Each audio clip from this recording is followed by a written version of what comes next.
Hey everyone, and welcome to another Marks & Crafts figurine review. Today I'm going to be reviewing the Kyunties Miku Nakano figure from the Quintessential Quintuplets.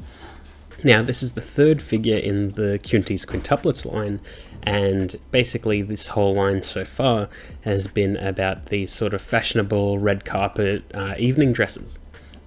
And even the figure itself, the figure box itself, shows them on a red carpet.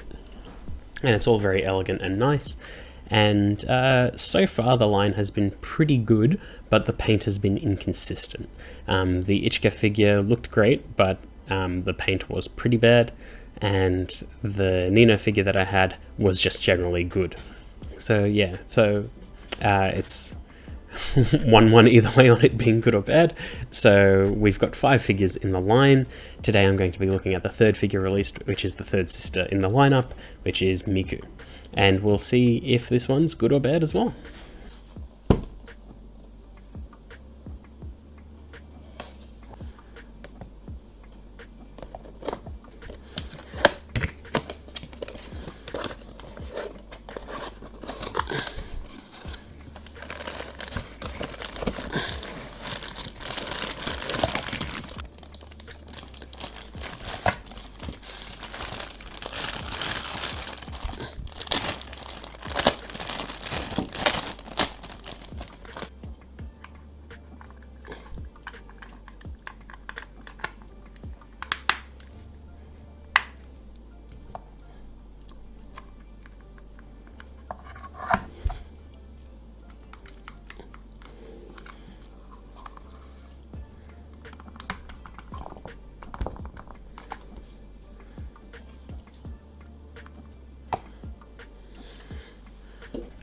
So just out of the box, you can see that the Miku looks pretty good, and for the most part, pretty close to the box image.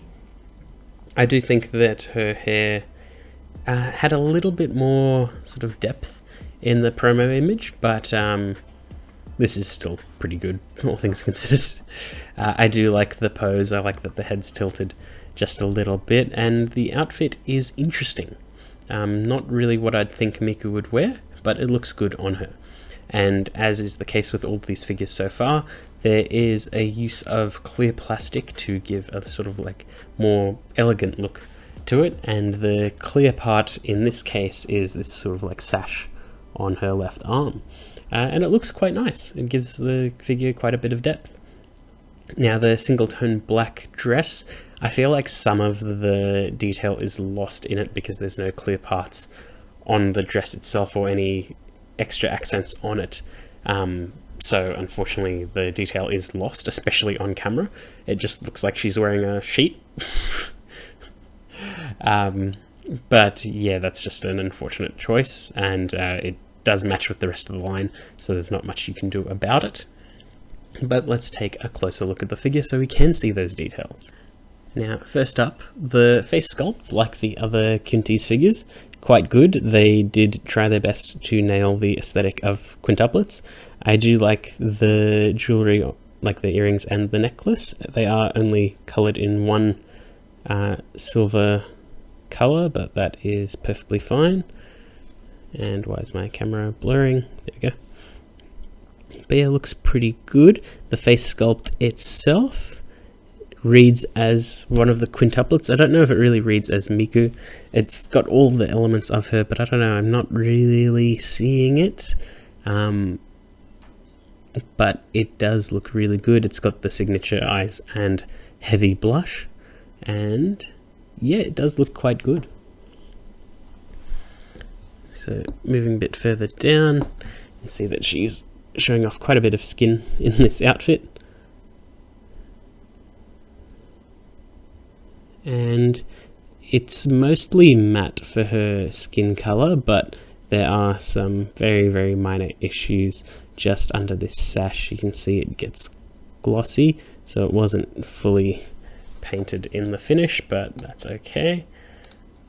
Down further onto the dress, see that it's quite open, and her little shoes down there. Yeah, it does look like she's just wearing a sheet that she wrapped around her. I'm not good with fashion or anything like that, That's just how it looks to me. It does look nice on her, but it's just not really that sort of elaborate. And again, a lot of the details, like the crossing over of the sash and everything like that, is lost because it's all in black. Whereas the other figures had these clear parts to help break up the outfit's design so you could focus on everything, whereas this one, I think it's slightly to its detriment. But regardless, the figure itself does look good, there's no denying that. I do quite like Banpresto figure sculpts. They usually hit the nail on the head. It's just always comes down to painting, and I don't really see any real paint issues that would really turn me off the figure. I just don't think that her hair's just either not dynamic enough or it's not the right color. I don't know if I'm splitting hairs here, but like, I don't know, there's just something slightly off. I'm not quite sure. But it does look good. There's no denying that. I'm just really not 100% sure on the figure. You can't see it, but I'm actually like squinting at the camera, just being like, what is it? I really can't put my finger on it. I think it might be the lack of headphones. I think that's what's doing me in. Because Miku usually has headphones over her hair. I think that's what's doing it. Yeah, I think it's the headphones. Granted, there's no way she could wear them with the evening dress look. But yeah, I think I finally figured it out. I think it's the headphones. I think that's why, like, it reads as a quintuplet, but doesn't read as Miku in my eyes. Okay, I think I figured it out. So yeah, really great figure if you don't mind that aspect of her character missing, which is perfectly fine. It's not like she listens to them that much, but it is like a signifier of the character. But yeah, no, I'm glad I figured that one out. I'm glad I figured it out on camera. This is how you know that this stuff is not pre-recorded. Just me staring at this freaking figure. But yeah, no, good figure overall. Again, don't really think it looks 100% like Miku, but I think that's because she's missing her most iconic item. But overall, quite good. If I were to say if it's good or bad, with how like the Ichigo one was bad because of paint, but good sculpt, and the Nino one was just good in general, I would put it more just in the middle. It's right in the middle ground, but probably leaning closer to good than it is bad. So yeah, I will be continuing this line of figures, and I only have Yotsuba and Itsuki left to go, so that'll be nice. I'm going to put them with the Quaffle figures, and these ones are smaller than the Quaffle figures, so they will make a decent display of these ones in front and the Quaffles in back. But yeah, that's what I'll be doing. I hope you enjoyed that video, and I'll see you all next time.